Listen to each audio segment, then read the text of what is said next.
आगरा का गीत a song on Agra इस टाइटल से है कि आगरा में सांस लेता पूरा हिंदुस्तान है। आगरा एक ऐसी मेल्टिंग कल्चर है, गलन संस्कृति है, जहां पर प्रत्येक संस्कृति को इसने शरण दी और उसको अपने आप में समाया। ये अद्भुत है आगरा में, तो इसी पर लिखी थी। और दूसरा उसमें बियॉन्ड ताज का भी पूरा पुट है, क्योंकि आगरा केवल ताज नहीं है, आगरा शिव भगवान की स्थली है, आगरा ब्रज का अभिन्न अंग है, आगरा अंगिरा है और आगरा अग्रवन भी है। तो उन सभी को समाहित करते हुए वो गीत रचा। इसके साथ साथ मैं एडीए हूं कि एडीए में काम क्या क्या होते हैं। तो कुछ लोगों ने बताया साहब हमें तो पता ही नहीं, हमें तो इतना ही पता था एडीए 3 काम करता है। एक, मकान आवंटित कर देता है, दूसरा कॉलोनी के नक्शे पास करता है, और तीसरा लोगों के घरों को सील कर देता है।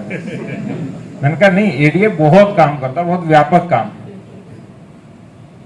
तो एडीए के जो जितने भी व्यापक कार्य थे उन सभी को हमने एक मूवी के अंदर समाहित करने का प्रयास किया और छोटा सा एक गीत भी बनाया उसके बाद। तो उन दोनों को तैयार किया था हमारे सूरज तिवारी जी ने और रंजीत सामा जी ने। चले गए? हाँ, मुझे दिख नहीं रहे थे, मुझे ऐसा लगा। मनमोहन जी, दीपक जी, मयंक अग्रवाल जी, आपका बात हो ही गई थी अभी, अरविंद शर्मा जी, डीएन दुबे जी। आपने जो डेस्टिनेशन एक्सपीरियंस के बारे में बताया उसके बारे में एक बात बताना चाहूंगा। होता क्या है, एक नाम आता है डेमोक्रेटाइजेशन ऑफ टूरिज्म, आपने सुना होगा शायद, और दूसरा आता है इंक्लूसिवनेस ऑफ टूरिज्म। कई बार हम किसी को इतना बड़ा बना देते हैं कि बाकी सब चींटी लगने लग जाते हैं उसके सामने। आपने देखा होगा कि बड़े वृक्ष के नीचे छोटे पौधे पनप नहीं पाते हैं, और अब पता नहीं बड़ा वृक्ष कितनों को आश्रय दे पाएगा, ये भी संकट होता है। ताजमहल नो डाउट आगरा की शान है, पूरे विश्व में पहचान है आगरा की, किंतु इसके कारण जो डेमोक्रेटाइजेशन ऑफ टूरिज्म होना चाहिए था वो नहीं हो पाया, यानी पर्यटन स्थलों का लोकतांत्रिकरण। कैसे? जैसे कोई बुजुर्ग व्यक्ति है, उनको आप कहोगे ताजमहल, कि भाई मैं क्या करूंगा ताजमहल देख के। उनको आप कोई तीर्थ स्थल बताओगे तो आएगा, तो आपने उन बुजुर्गों को पूरी तरह छोड़ दिया। आप यदि कहोगे किसी कवि से कि मुझे जाना है आगरा का ताजमहल देखना, ताजमहल देखना पसंद नहीं करेगा। कवि कहेगा कि यार सूरदास की भूमि है, ये देखो, वो अच्छा लगेगा। आप किसी बर्ड वॉचर से कहोगे, उसे ताजमहल पसंद नहीं आएगा, वो कहेगा मुझे कहां जाना है, बर्ड सेंचुरी में जाना है, मुझे सूर सरोवर में जाना है, मैं वहां जाकर के देखूंगा, मुझे वो अच्छी लगेगी। आपने एक बहुत बड़ा पक्ष छोड़ दिया।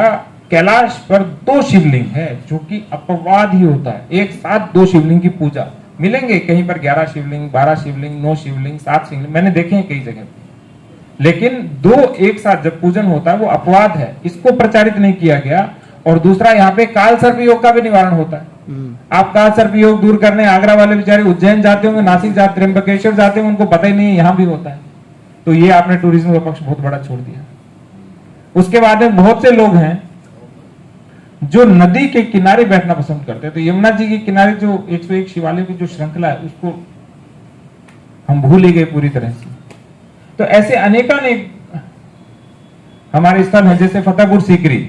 एक मेरा दोस्त था, वो हिस्टोरियन है अभी भी, बहुत इंटेलिजेंट। मैंने कहा आईएएस बनेगा, फिर मैं क्या करूंगा आईएएस बन के, तैयारी करता, पक्का आईएएस बनता। मुझे पता था, हमारी कक्षा में सबसे होशियार था।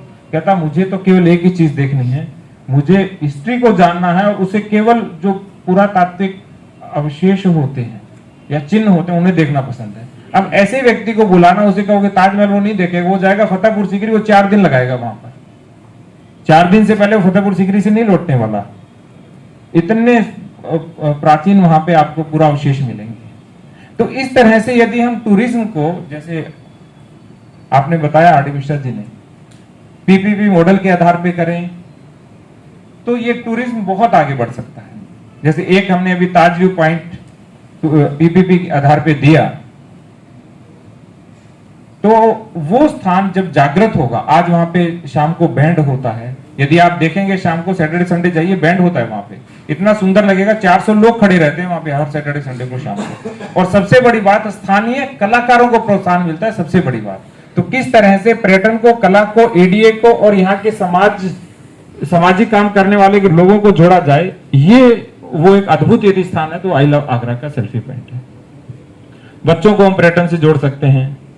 इसके साथ साथ एक और चीज जो हमने शुरू की थी, जो holocaust light with music and laser show, ये हमने एक प्रोजेक्ट बना के भेजा है आगरा के किले का।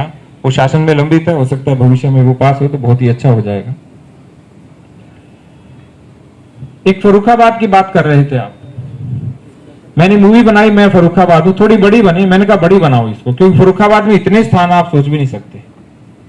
और उसके बाद में हमने फर्रुखाबाद के 30 वीडियोस बनाए, छोटे छोटे। मुंबई के अंदर नारायण चौहान जी है, उनको बुलाया, मानवेंद्र सर वहां पे डीएम थे, उन्होंने बुलाया, लेकिन मैंने फिर उनको पकड़ दिया, बड़ा अच्छा काम करते हैं।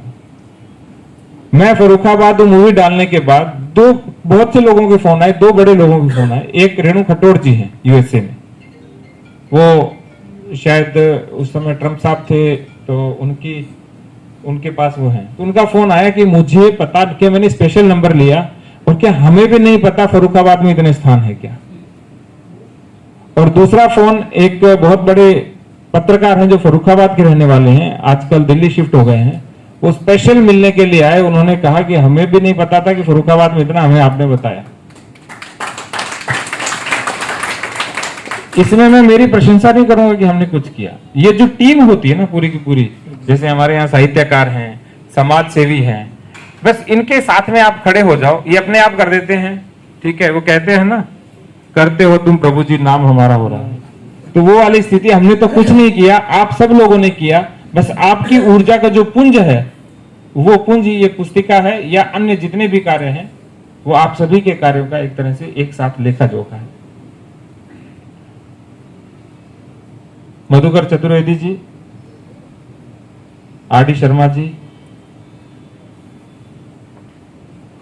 इसके साथ साथ हमारे भी पदाधिकारी, सारे इंजीनियर्स बैठे। हमारे एक परंपरा है कि एक विदाई समारोह वहां होता है, उसके बाद में हमारे जो इंजीनियर्स हैं, क्योंकि इंजीनियर का सबसे बड़ा हमारा कुनबा है, बहुत सारे, क्योंकि इंजीनियर्स के आधार पर पूरी की पूरी प्राधिकरण चलता है, सबसे ज्यादा उन्हीं की संख्या होती है अधिकारी और कर्मचारियों में। तो वो एक छोटा सा आयोजन जलपान का तो अवश्य करते हैं। तो जितने भी हमारे इंजीनियर्स हैं, उन सभी का एक साथ बहुत बहुत धन्यवाद कि इन्होंने एडीए को आगे बढ़ाने के अंदर मेरा भरपूर सहयोग किया और एक टीम के रूप में काम किया।